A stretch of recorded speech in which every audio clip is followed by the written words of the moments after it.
کیا تم خیال کرتے ہو کہ غار اور لوح والے ہماری نشانیوں میں سے عجیب تھے؟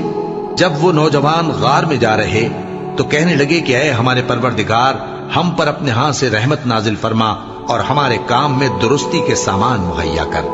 تو ہم نے غار میں کئی سال تک ان کے کانوں پر نیند کا پردہ ڈالے رکھا، یعنی ان کو سلائے رکھا۔ پھر ان کو جگہ اٹھایا تاکہ معلوم کریں کہ جتنی مدت وہ غار میں رہے دونوں جماعتوں میں سے اس کی مقدار کس کو خوب یاد ہے۔ ہم ان کے حالات تم سے صحیح صحیح بیان کرتے ہیں۔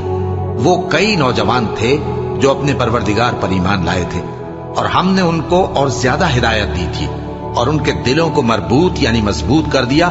جب وہ اٹھ کھڑے ہوئے تو کہنے لگے کہ ہمارا پروردگار آسمانوں اور زمین کا مالک ہے، ہم اس کے سوا کسی کو معبود سمجھ کر نہ پکاریں گے۔ اگر ایسا کیا تو اس وقت ہم نے بے عقلی کی بات کی۔ ان ہماری قوم کے لوگوں نے اس کے سوا اور معبود بنا رکھے ہیں، بھلا یہ ان کے معبود ہونے پر کوئی کھلی دلیل کیوں نہیں لاتے؟ تو اس سے زیادہ کون ظالم ہے جو اللہ پر جھوٹ باندھے؟ اور جب تم نے ان مشرکوں سے اور جن کی یہ اللہ کے سوا عبادت کرتے ہیں ان سے کنارہ کر لیا ہے تو غار میں چل رہو، تمہارا پروردگار تمہارے لیے اپنی رحمت وسیع کر دے گا اور تمہارے کاموں میں آسانی کے سامان مہیا کرے گا۔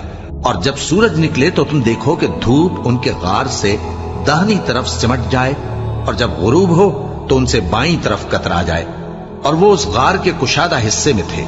یہ اللہ کی نشانیوں میں سے ہیں، جس کو اللہ ہدایت دے وہ ہدایت یاب ہے، اور جس کو گمراہ رہنے دے تو تم اس کے لیے کوئی دوست راہ بتانے والا نہ پاؤ گے۔ اور تم ان کے متعلق خیال کرو کہ وہ جاگ رہے ہیں حالانکہ وہ سوتے ہیں، اور ہم ان کو دائیں اور بائیں کروٹ بدلاتے تھے، اور ان کا کتا چوکھٹ پر دونوں ہاتھ پھیلائے ہوئے تھا۔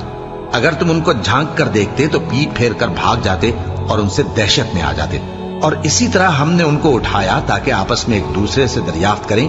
ایک کہنے والے نے کہا کہ تم یہاں کتنی مدت رہے؟ انہوں نے کہا کہ 1 دن یا اس سے بھی کم۔ انہوں نے کہا کہ جتنی مدت تم رہے ہو تمہارا پروردگار ہی اس کو خوب جانتا ہے، تو اپنے میں سے کسی کو یہ روپیہ دے کر شہر بھیجو، وہ دیکھے کہ نفیس کھانا کون سا ہے تو اس میں سے کھانا لے آئے، اور احتیاط سے آئے جائے اور تمہارا حال کسی کو نہ بتائے۔